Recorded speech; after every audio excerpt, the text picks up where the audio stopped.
کہا کہ آپ کیا ہیں، کون ہیں، ہم نہیں جانتے، لیکن ہم نے اپنے موقف کی وضاحت آپ کے سامنے کر دی۔ پھر انہوں نے مجھے کتابیں دی کہ بھائی یہ ہمارے مذہب کی کتابیں ہیں، ہمارے عقائد کی کتابیں ہیں، جو بھی کچھ آپ کو دیکھنا ہے آپ کو اس کا دلیل ملے گا کتاب اللہ سے، سنت رسول صلی اللہ علیہ وسلم سے۔ میں نے وہاں کتابیں مطالعے کی، سب کچھ جو بھی میں نے دیکھا وہ الحمدللہ میرے موقف کے عین مطابق۔ آج تقلید شخصی اور سلفی مکتب فکر کے درمیان آپ کیسے تقابل کرتے ہیں؟ اصل میں یہ ہے تقلید شخصی اور مذہب سلفیہ، حقیقت کے لحاظ سے اگر دیکھا جائے تو تقلید یہ دین کا حصہ نہیں۔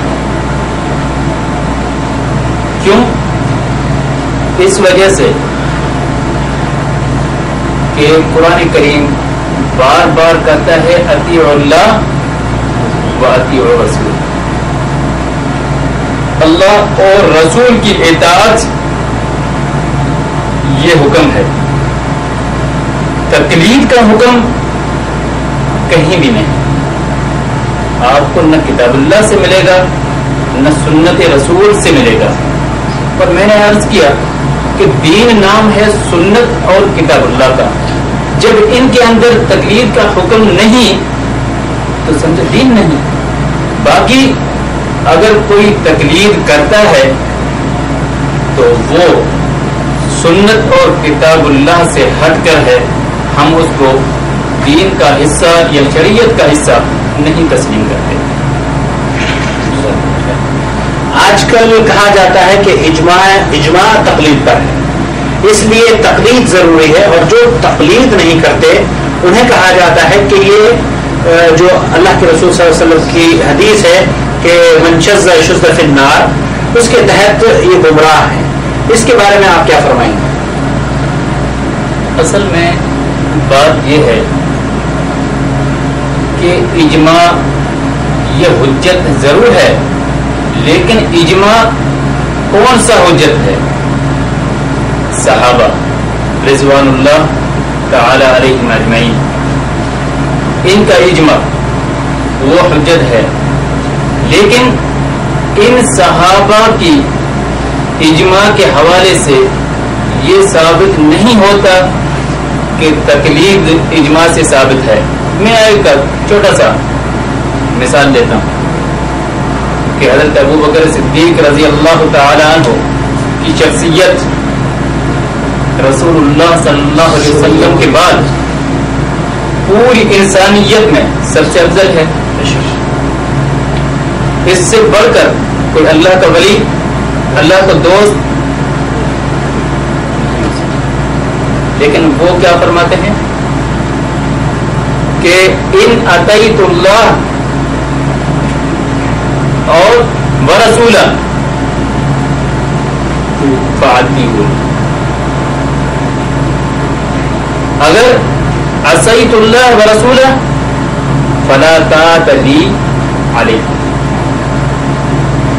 سن لو، اگر میں اللہ اور رسول کی اطاعت کے زمرے میں آپ کو اگر کوئی حکم کروں تو قبول کرنا آپ کا فرض ہے۔ کس کا حوالہ دے رہے ہیں؟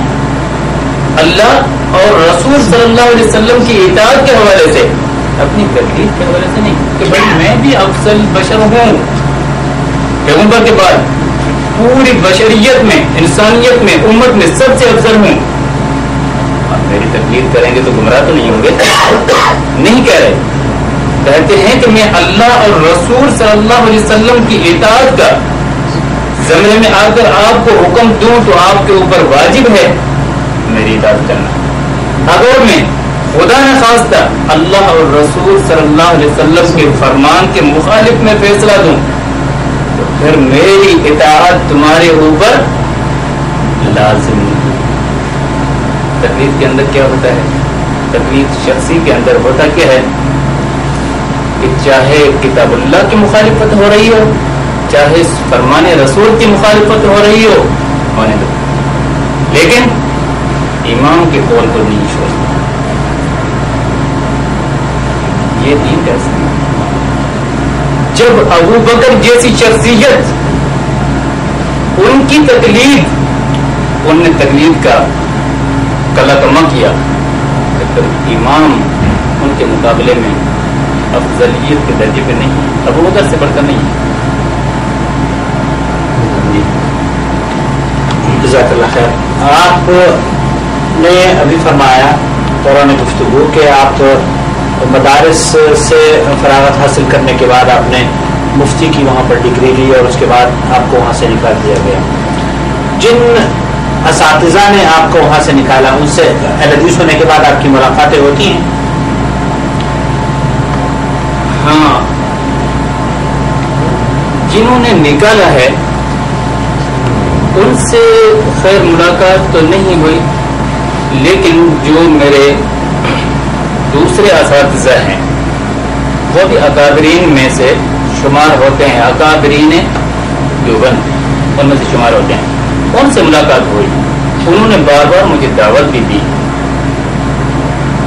کہ آپ آئیں ہمارے پاس، مسئلہ ہمیں سمجھائیں کہ آپ کس وجہ سے بگڑ گئے، کیوں حنفیت کو چھوڑ گئے، کیوں آپ یہ منکر بن گئے، دین اسلام سے خارج، ضلالت کی گہرائی میں کیوں گر پڑے ہیں، اور بہت ساری باتیں انہوں نے کہی. لیکن میں نے ان سے ملاقات بھی کی، بات بھی کی. میں نے ان سے یہ ایک عرض کیا کہ میں نے کہا آپ ہمارے استاد مکرم ہیں، آپ کا احترام کرنا میرے اوپر فرض ہے، کیونکہ آپ نے مجھے تعلیم کے زیور سے آراستہ کیا. آپ کا احسان میں زندگی بھر نہیں بھلا سکتا، لیکن ہر کسی کا نظریات نہ ہوتا، میں آپ کا مقلد نہیں ہوں.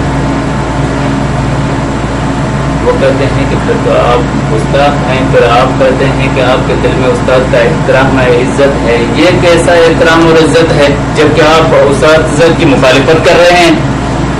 تو یہ گستاخانہ رویہ ہے، یہ عزت و احترام کا رویہ تو نہیں ہے. میں نے ان سے کہا کہ اگر یہ نظریے کا اختلاف، اگر اس کو آپ گستاخی کرتے ہیں تو پھر آپ حنفی حضرات کے مسلک میں بھی اختلاف ہے، استاد اور طالب علم کا. ان کو آپ کس کھانے میں فٹ کریں گے؟ وہ کہتے ہیں کہ بھائی ہمارے مذہب میں کسی کا اختلاف نہیں. میں نے کہا کہ امام ابو یوسف رحمہ اللہ کہتے ہیں، امام محمد رحمہ اللہ، ان کا بہت سارے اکثر مسائل میں امام ابو حنیفہ رحمہ اللہ کے ساتھ اختلاف رہا ہے.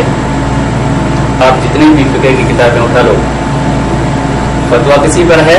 امام ابو یوسف رحمہ اللہ کے قول پر. فتویٰ ہے امام محمد کے قول پر. فتویٰ ہے امام ظفر رحمہ اللہ کے قول پر. امام ابو حنیفہ کہاں گیا جن کے نام پر آپ نے دین بنایا، یہ مسلک بنایا؟ وہ کہاں گئے؟ ان کے قول کو چھوڑ دیں. کبھی قول ابو یوسف کا ہے، اس لیے فتویٰ کے اوپر ہے. اور بہت سارے مسائل میں ان دونوں ممتاز شاگردوں کا اختلاف ہے اپنے استاد محترم سے. تو بڑے غصہ کیے. انہوں نے کہا کہ بھائی اکابرین کے نام ایسے تم گندے پر استعمال کر رہے ہو، استاد ہیں، ایسے ہیں ویسے ہیں. میں نے کہا کہ میں نے اختلاف کے حوالے سے بات کی ہے.